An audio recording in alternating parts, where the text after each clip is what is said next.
Hello, my friend. As night settles, let a quiet tale of a golden boy, a night touched by darkness, gently lull you to sleep. It was France in the 1420s. He rode in armor of silver and sapphire, his banner trailing like fire behind him. He was young, handsome, and held a fearsome reputation.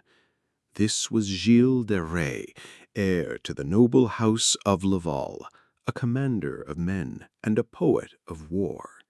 His vast lands stretched across Brittany like a shadow draped in velvet, and his wealth was among the greatest in all of France.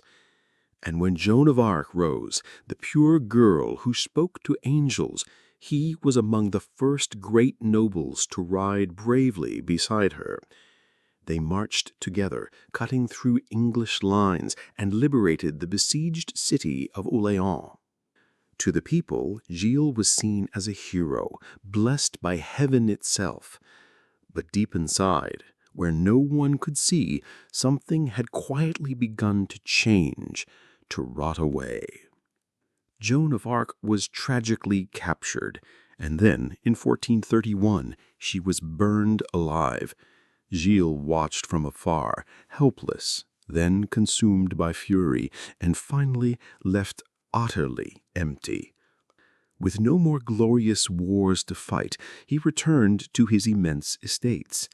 He built grand castles that seemed to pierce the clouds, commissioned beautiful plays, and delved into the mysterious studies of alchemy.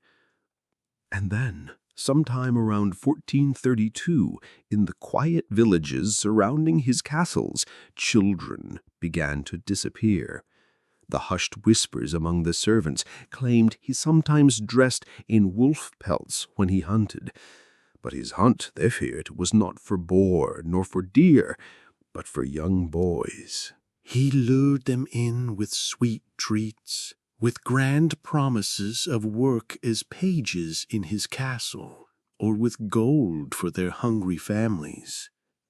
They would leave, full of hope, but they never returned. He built hidden chambers deep within his Château de Tiffauges. He lined the walls with crimson velvet, and he soundproofed the heavy doors. And there, behind locked iron, the golden knight of France, the hero of Orléans, became something monstrous, a silent butcher. The terrible deeds that occurred there were beyond words, acts of unspeakable cruelty. Sometimes, before these dark acts, it was said he even prayed, his voice trembling in a twisted form of ecstasy. He called it, chillingly, a form of art. No one dared to speak. His servants were bound not just by overwhelming fear, but also by coin. Gilles paid them remarkably well, sometimes in shining gold, sometimes in silent threats. Those who dared to disobey or even question simply vanished without a trace. And yet, behind those heavy, soundproofed doors, faint screams were still heard. Maids wept quietly as they washed the floors, scrubbing away unspeakable stains. Boys from the village would vanish, officially on errands. Even local priests turned their heads away, some for their own survival, others for the king's favor. In his private chapel, Gilles would offer prayers, his voice trembling with a strange, dark ecstasy. He called it, chillingly, a form of art. But he fed us. And terror is a very quiet master. Gilles descended further into his depravity. He summoned dark alchemists, promising his very soul in exchange for endless gold and limitless power. One, an Italian named Prelati, claimed he could truly speak to demons. Together, they performed black masses, using children's innocent blood as ink, writing pacts in bone dust and fire. He truly believed he was chosen, a man utterly above consequence.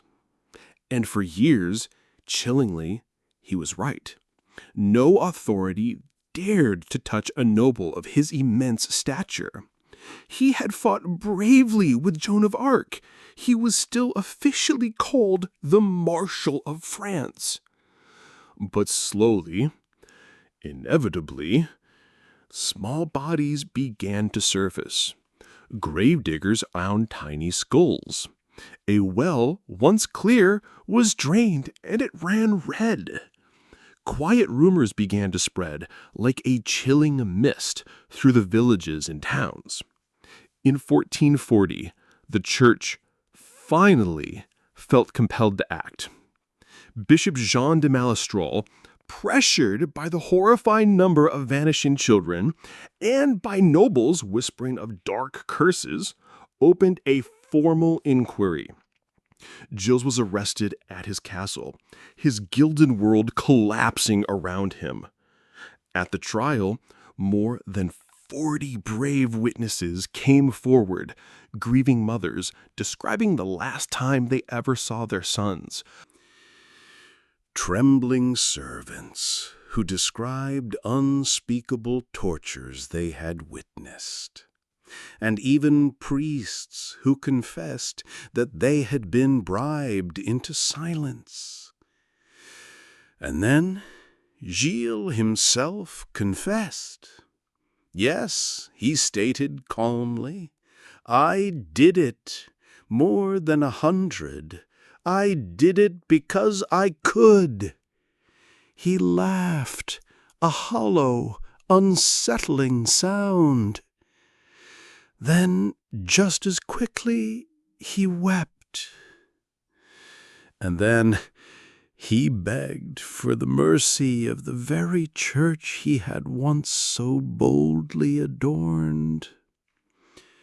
The court was stunned into silence. Here was a noble, a celebrated knight, a national war hero, openly confessing to ritual murder, to sexual perversion, and to the desecration of innocence. Even his most powerful allies could no longer protect him. The Church swiftly stripped him of all his titles and sacraments. The secular court condemned him to death by hanging and burning, the ultimate penalty for crimes against God and man. Gilles, standing in chains, quietly accepted the verdict. He asked to confess once more, seeking final absolution. He wept before the altar, seemingly remorseful. Some say he looked strangely peaceful as he walked to the scaffold. Others say he smiled, a chilling final expression. It was October 26th, 1440, in the city of Nantes. Thousands gathered in a hushed, horrified silence. Gilles stood dressed in black robes beside two of his servants, both sentenced with him. A priest clutched a crucifix in one hand, weeping as he offered the very last rites. The nooses were placed around their necks.